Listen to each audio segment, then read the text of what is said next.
And welcome inside the Backstage Pass. It is a Monday, August 15th. Hard to believe we're just halfway through the month. Or I guess as of tomorrow, we'll be halfway through the month there for August 31st, counting it down to September 1st and Labor Day weekend. And, of course, a lot of great shows to look forward to coming up over the next few days and into next week. Live on the YouTube channel for the Backstage Pass and also at the Sports Guys podcast.com. Always live there on the website. And guess what? I guess I got with the technology wave of today. We're on TikTok now. Go follow us, Backstage Pass SG, for sports guys out there. So TikTok, pretty crazy invention too. I finally learned how to work that and go to some technological workshops and get that thing up and rolling here for the music show. It's a grand slam of sports and music, and pleased to welcome in a guy that I had a chance to meet for the first time a couple years ago at Armadillo Palace in Houston, Texas. I tell you what, Bombs Away was an album he came out with, and man, he's certainly gone bombs away as of 2020 and beyond. Sweeping through the Texas music scene, Texas country artist Chris Colston here on the show. Chris, what's up, man? What's going on, man? Glad to be here. Glad to see you again for sure. It's been a long time. Yeah, it's been a long time, brother. Sure has, no doubt about it. Well, let's talk about that, man. The wave of it. The first album was intense. It was really good. Bombs Away, of course, this new one, Boy Like Me, is out there across all the digital platforms. But, man, that really set the tone for you guys in your camp. I mean, 5 Beers was on there. It led off the album. You had a great single you guys put out, and a great music video, and First Tattoo. Just tell me how, I guess, coming from the pandemic and, of course, putting out a great 9-song EP such as that out there with Bombs Away, you guys have been working hard in the studio and then released now Living Like This and, of course, the Boy Like Me album, man. It's been a ride for you, hasn't it?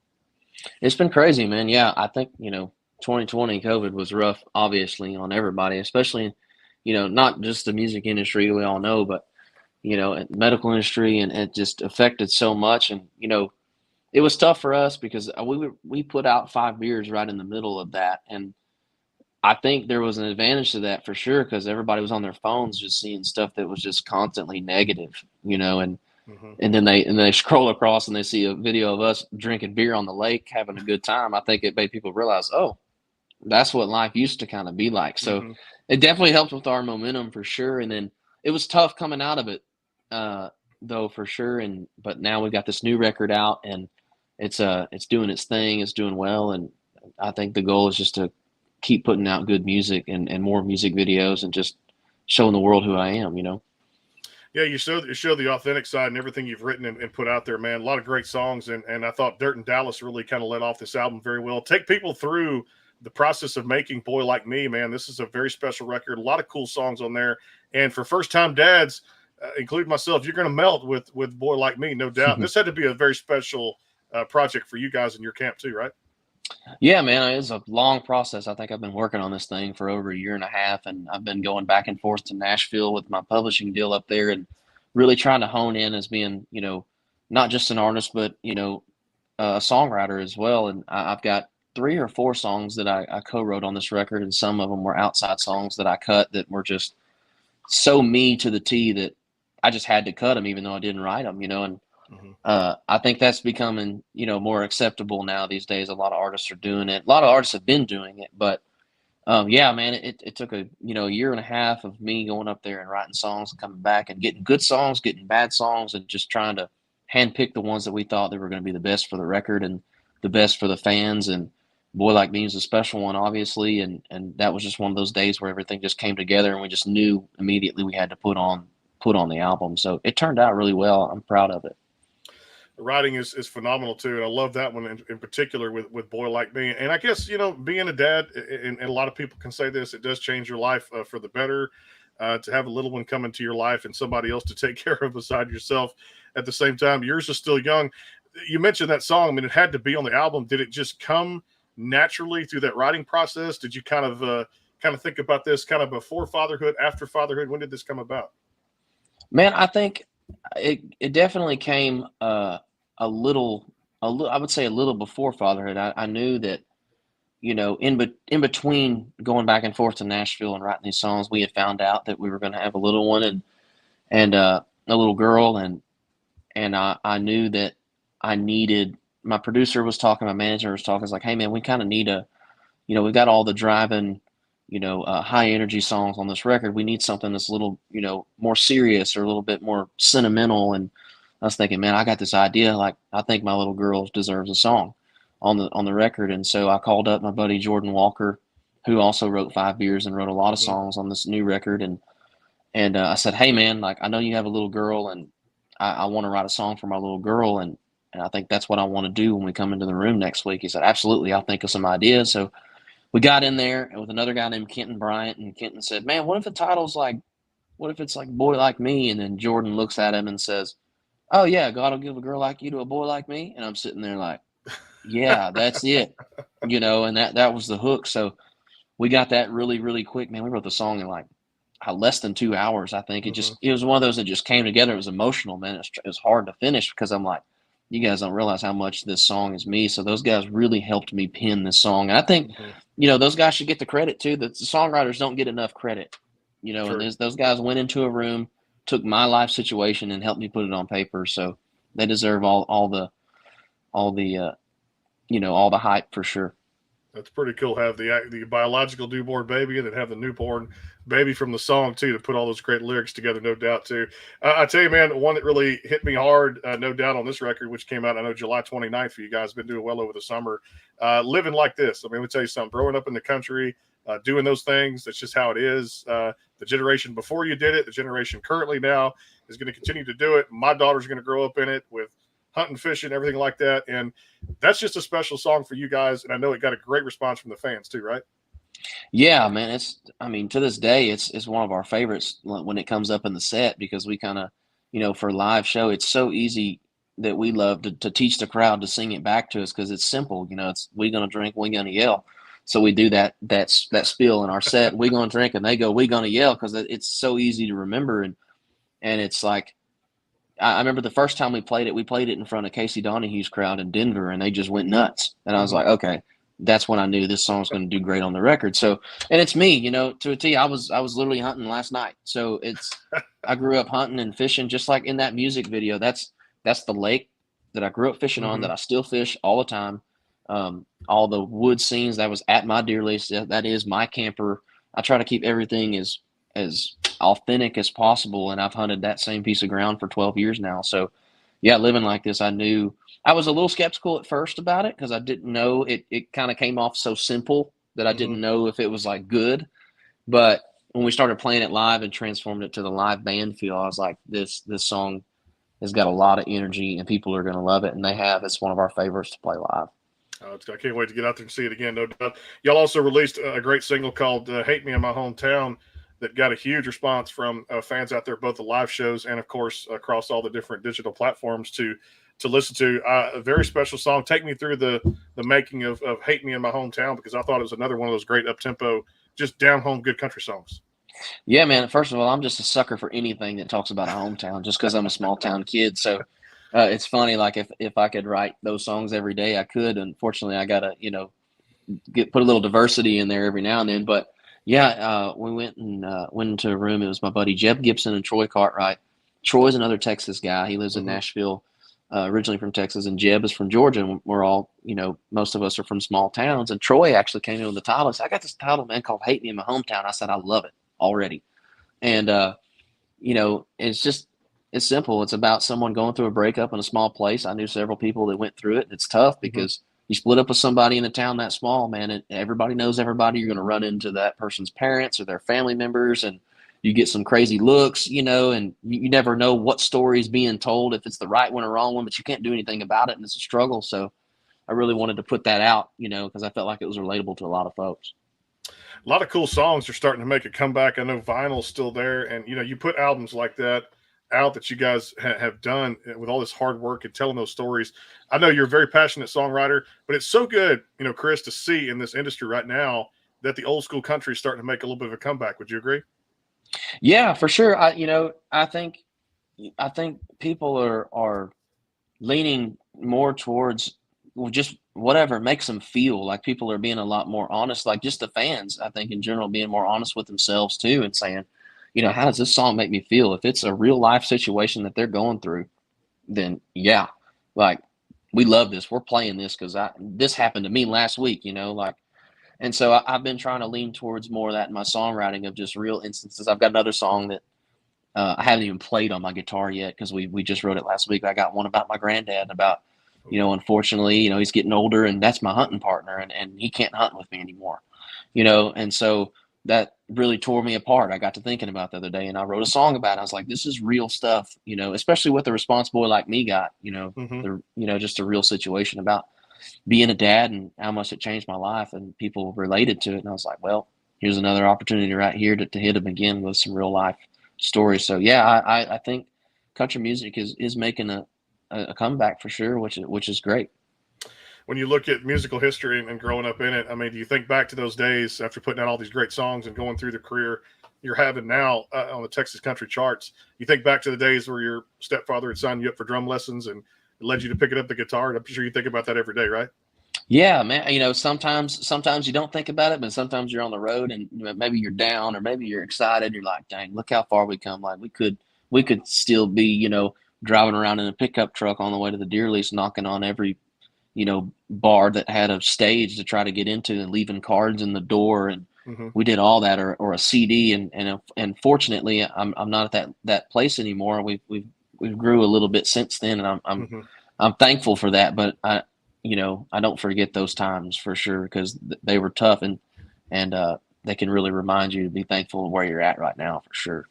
No doubt. More to talk about. Again, it's Chris Colston here on the Backstage Pass. Boy Like Me is out there across all the digital platforms. If you guys haven't checked it out, make sure you go download it wherever you stream music. We'll get a timeout for our sponsors. More with Chris here on the Backstage Pass, live on the YouTube channel, and of course at the sportsguyspodcast.com.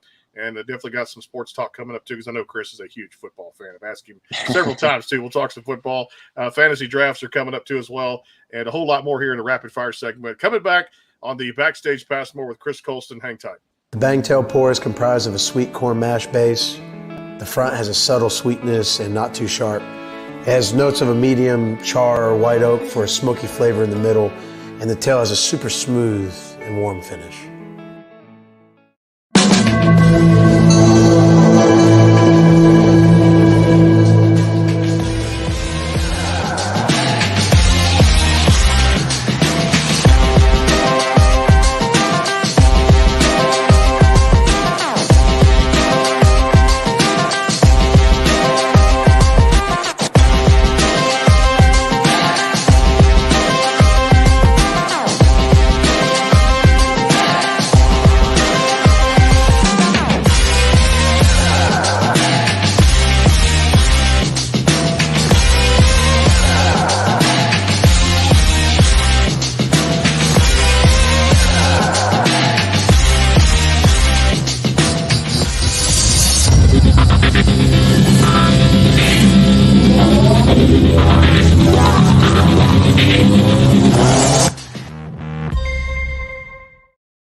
Go behind the scenes with some of the biggest artists in music today with the Backstage Pass, powered by the sportsguyspodcast.com. Join Brandon Morrill and his co-host Kirsty Krause as they talk to rising stars and legends about their music careers. Listen to their latest tracks and learn fun facts about the men and women behind the music you love. And be sure to tune into the Backstage Pass Monday through Friday from 3:30 to 6:30, powered by the sportsguyspodcast.com. And welcome into the Backstage Pass. And back here on the show again, Chris Colston, our guest here on the Backstage Pass for Monday, August 15th. Tomorrow, another great Texas artist. He's hot out there. He's played a lot of the dance halls and, of course, Whitewater Amphitheater up there. The great William Beckman is going to join us tomorrow on the show, so looking forward to that conversation here in a couple of weeks. This will take you back, Chris. We're doing a big show with him. Chris Cagle, the Baytown Boy, is going to join us here on the Backstage Pass. We'll talk about all those great songs and a concert we're doing with Full Circle Moments Labor Day weekend at Pedrati's Ranch in San Antonio, Texas. We'll have a ticket giveaway for Andy Griggs and the great Chris Cagle here on the Backstage Pass. Boy Like Me is the album we're kind of breaking down here. Hey, let's talk about Goodbye Gasoline, because I thought there was that, I don't want to say toxic relationship, but you kind of can get the feel of that song pretty quick. Where was the idea for that one? Yeah, man, that was actually, I didn't write that song. That was a Randy Montana song, and Brandon Kinney wrote that song, and they sent it to me, and I heard it for the first time, and I just knew that, I knew immediately it was relatable, and I knew that my band could absolutely crush this song live. A lot of energy, a lot of guitar tones, a lot of heavy tones, and plus I just love the story. I love the story about the girls just, man, she's fed up, she's filling up her stuff, and she's gone. I've known some people in the past that have experienced that, and they're just like, I screwed it up. and she's gone and there's nothing I can do about it. So I love that, aspect of it. And it's a fun one. We start the show off with that every night to get the energy up, and it seems like it's resonating pretty well with the fans on the record for sure. No doubt. Got to welcome in one of my newest co-hosts of the broadcast here, and of course, a recording artist in his own right, CJ Garton, back here to help us co-host here on the Backstage Pass. CJ, welcome to the show, brother. Man, glad to be here, Chris. Good to meet you, brother. Nice to meet you, man. we got to keep it quiet. He's got that little one asleep in the background, so we'll definitely do the performance coming up next time with his baby girl asleep there. Chris, let me ask you about another one. I hope Heaven's Like Home. I thought that was just one of those songs that really could definitely catch people's attention, and you really makes you think about, for a lot of people, the afterlife and kind of what's there, and people that follow different religions or different backgrounds that just believe in a higher power than us down here on earth. We get that one ride, and I think a lot of people can really resonate with that tune, man. Yeah, I wrote that song with my buddy Jeb Gibson. It was our first time ever writing together in Nashville, and he's from a small town in Georgia, and I'm from a small town in Texas. And I think the original title I had in my phone was "I Hope Heaven's Country" or something like that. And I was like, I don't know if that's it or not. And so we started kind of messing around with it. He's like, "What about Heaven's Like Home?" And I was like, so I told him to tell me about his hometown. And it was a lot similar to mine, super, super small, way out in the woods, everybody knows everybody kind of thing. And I was like, man, let's just list all the things that we love doing. We hunt and fish and we play golf and we spend time with our families, and how we grew up was real similar. So yeah, we wrote it really, really quick. And, that's how we want to picture heaven. We want to go up there and hopefully we get to hunt, hopefully we get to drink a beer with Jesus, or, just however we think it's going to be, that's how we wanted to picture it and put it in song. So it turned out really good. And it's fun to play live too. It's got a lot of energy. No doubt too. Another one y'all had on there too. I love the record. Again, Boy Like Me is the album we're breaking down here on the Backstage Pass with Chris Colston. Another bar. I think we all can resonate with that one too, because we're always looking for that place to drink, have fun, pastime, and the latest specials, or go find the big concert. That had to be a fun one to record too, right? Yeah, that was fun. It's different too. It was a little outside of my comfort zone as far as the feel of the song. It's got more of a polished kind of a more pop sound towards country, but the chorus was so dang catchy to me. It was, it just kept getting in my head, and live it sounds a little bit different than what we recorded. It's, more of that live band feel, so it feels more like us.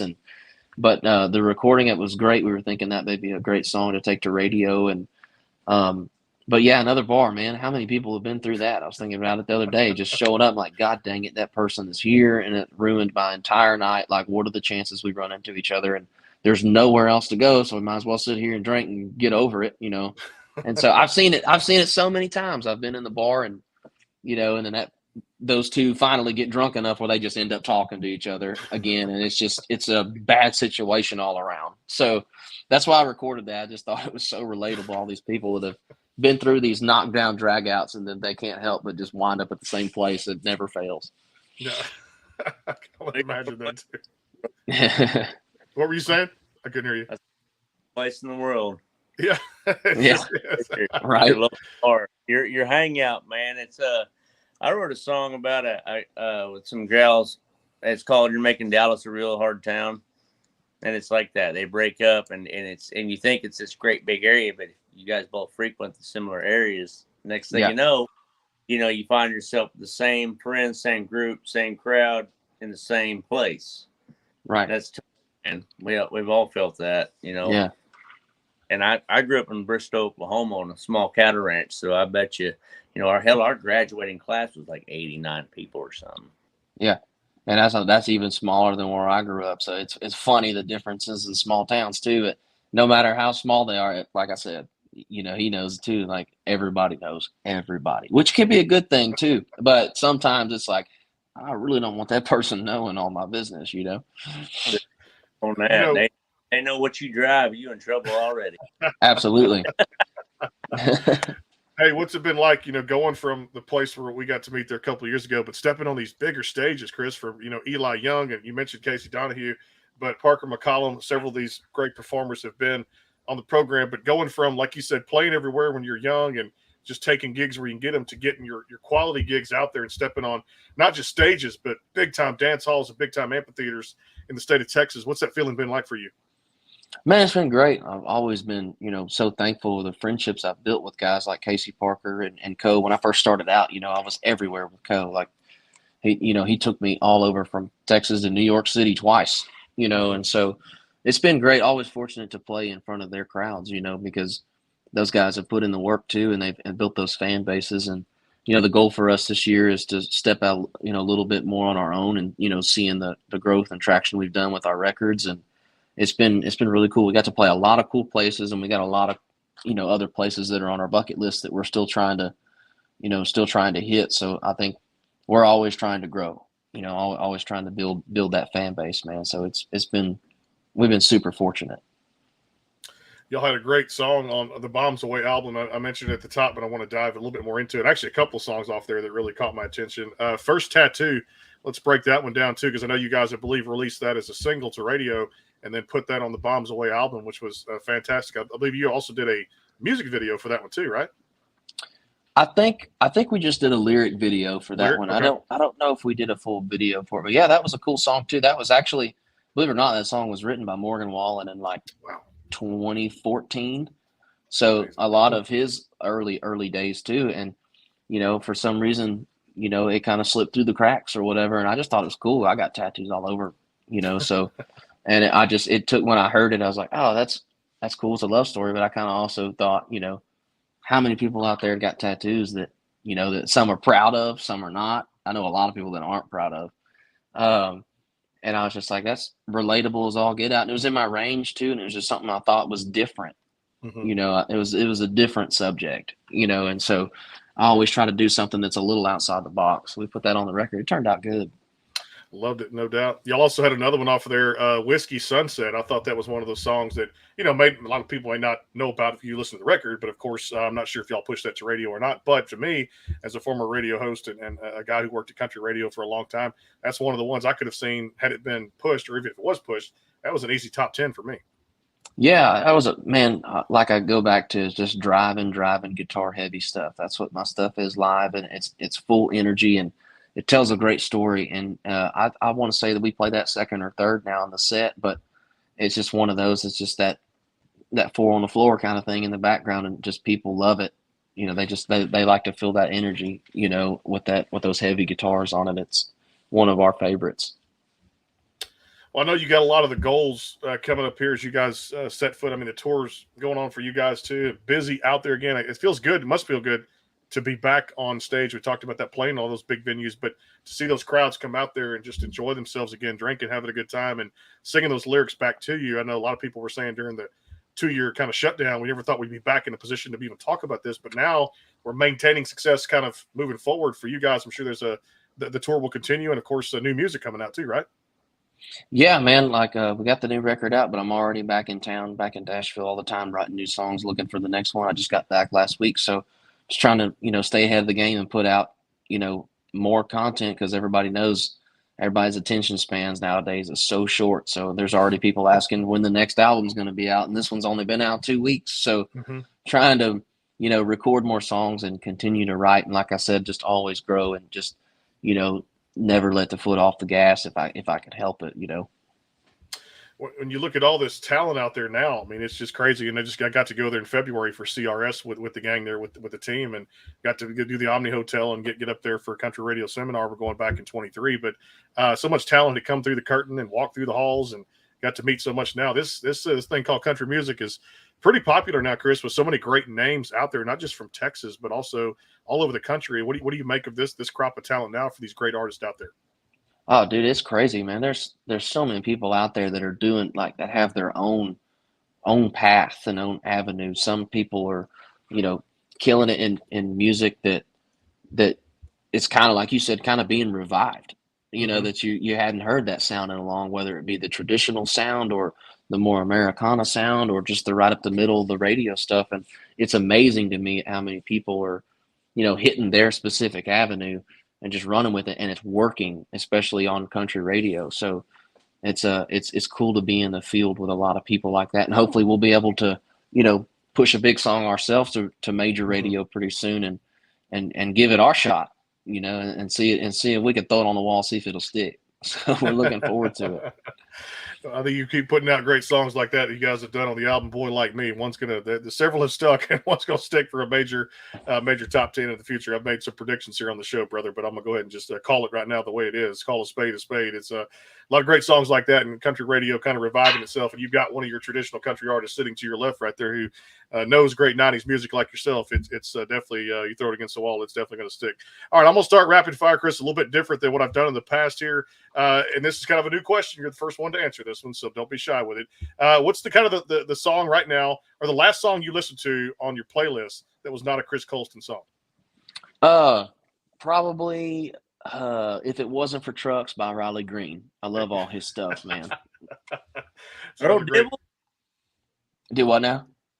Is that Earl Dibbles? Who's that? Riley Green, isn't that his alter ego? Earl No, Dibbles? that's Granger Smith. Oh, that's right. I get Green just sounds country as all get out. Right. Yeah, it definitely is. I have to look that song up. I don't listen. I'm not gonna lie, man. I don't listen to a lot of modern radio. I do listen to a lot of Texas radio because I'm a cattle rancher from Oklahoma, and I get some stuff on there, man, and listen to you whenever Brandon asked me to jump in with him. And y'all sound good, man. I look forward to running across you. And if you're in Nashville, man, we'll get together and do some of that whole writing and picking thing. Yeah, absolutely, man. Anytime. Absolutely, man. I've been leaning forward and trying to get a good census of what's on that shirt. It looks like possibly like trees and cacti or something. Yeah, a bunch of trees and cactus, man. It's Two Dove apparel there in West Texas, man. I felt like I ate some peyote before I came on here for a minute. Yes, definitely that West Texas vibe. All right. Yeah, so go ahead. Years, man, and so it's good to see you down there. Absolutely. So let me ask you this: of all the great tattoos, Chris, what was your favorite to get that you knew was very meaningful for you? I think I mean, that's the thing. All of my tattoos are meaningful. I don't have one that's just a tattoo to have a tattoo. I just got my daughter's initials on my arm. I've got the guitar that I've played forever. It's a 50s guitar. So I've got all kinds of tattoos, and I'm always looking for an excuse to get another one too. So as long as it's meaningful, that's what I do. It's a 51 Epiphone. It was before Gibson owned them. So it's my baby. Yeah. Good one there too. My dad gave me my Fender Jaguar that was his back in the day. I carried around electric, and I've always been an acoustic guy, so it looks pretty, but I ain't never been good enough to make it sound like it ought to. Right. I understand that too. I'm not good at electric either, so you're not alone. Yeah, my first one I picked up, he got me an acoustic, and it was Art. I don't know if you ever heard of that Art and Luthery. It was a off-brand Seagull and stuff back, and that's all I could afford. And I learned to play on that thing, and then he ended up giving me an old big body Gibson back after I graduated. It's almost like under your scope on your rifle before you know. No, absolutely. Got to start somewhere. I got a couple of those that are off brand that I had to start on before I was like, okay, I need to make that step up and try to find something else if I can, but I still have them. They're still hanging on the wall. I'll still pick them up every now and then. Yeah, but something about that era, man, that when they made stuff to last, I mean, you could tell it was handcrafted. I got a sponsorship now that takes good care of me out of Scott Sellers on the Hate guitars, like Hate now. And I mean, they got that good classic feel, but it's something about magic, when you put that guitar in your hand, you can feel it resonate through you. You just, Absolutely. That's a good feeling. Yeah, man. I got to ask you about this because CJ and I are about to start our little fantasy league up again now for football. Chris, what teams? What is it? Cowboys, Texans, or another NFL team? What you got? No, man. I'm a Saints fan. I've always been a Saints fan. We're close to Louisiana. We're not far from there, so it's gonna be tough for us this year, probably. But yeah, we're gonna do it. Oh my God, there's so many dang changes now. Of course, there's changes everywhere, but I've always been a Saints fan, been an LSU fan. My brother, though, my teams are kind of sporadic. I'm way sporadic. I'm from Texas, and my favorite baseball team is Boston Red Sox. I fell in love with them when I was a kid, when I was playing sports. And my brother, he's a photographer. He's a team photographer for the Dallas Mavericks and the Dallas Stars. So I just grew up around sports my whole life, and my teams never made sense to anybody. But I also like to pick stuff that was different too. So I like that. I'm That's all over good the stuff. place. I can Yeah. feel that with you, man, because I loved the Yankees growing up as a kid, and I'm an Okie. But I mean, in Oklahoma, we didn't have pro teams, and everybody running around Dallas Cowboys, so it made me hate the Dallas Cowboys because Yep. I've never been a bandwagon guy. So when I moved to Nashville, I stuck to the Tennessee Titans, and I still like the Yankees, so I can't help it. Absolutely. Yeah, Well, man. I tell you, there's a team might have a chance to have a say for that this year, Chris, because those Houston Astros are hot right now, best record in the American League, and I tell you, man, it's been that way for 6 consecutive years, and 3 of the last 5 in the World Series. So I think there's a team down I-10 here with us, Chris, that may have a shot at this year. Man, there's 2 teams I can't stand more, and it's the Yankees and the freaking Astros. Man, they're always on top. They're always killing it. They're so good you hate them. It's like when Tom Brady's with the Patriots. And they've been. But the thing is with the Yankees, they're like White Sox and Red Sox. I mean, they're a legacy team. I mean, they came out original teams. I mean, they're back. When you used to sell bubble gum and get baseball cards for free, and that's how it is. It's like a childhood thing, and so that's what made me really dislike Dallas and the Cowboys. And you guys have the Houston Texans now, and honestly, I mean that's a debacle in its own. But it looks like you got a heck of a good running back though in Pierce this year. Mm-hmm. Yeah, it's crazy the amount of people that are switching around nowadays with teams and going places that you wouldn't think they were to try to help build the franchise. And it's just it's hard to even keep up now with the contracts and then all the controversies. And it's just like, man, I just want to freaking there's too much off time. There's way too much off time. Like, we're just ready for it to come back on TV. I think there's way too much political time. There's way too much media time. I think if we get back to basics and let people just do what they're good at, like musicians sing, let athletes play, that's the way it ought to be, man. 100%. If I building your house, you never get it done. That's right. 100%. Well, I tell you, Chris, always fun to catch up, man. I want to wake up that baby girl there, but I tell you what, next time you come on, we'll definitely have a little party here on the show, playing some songs. Great album you guys have put out there, authentic country music, just like my co-host CJ Garton. Boy Like Me came out July 29th, so a couple of weeks ago. If you guys haven't checked it out, make sure you go do that. We broke down a lot of the songs for you today, but definitely you're going to find something on there for your listening pleasure, or for a friend of yours or a family member. It's definitely one of the best country albums to come out in a long time. You can also check him out at ChrisColstonMusic.com. Chris, great catch up again. I know it's not going to be another 2 years before we talk to each other again, since the last time we saw each other in Houston, Texas at Armadillo Palace. Good seeing you, brother, and congratulations on the new baby, and looking forward to more good stuff. Yeah, man. Thank you guys so much.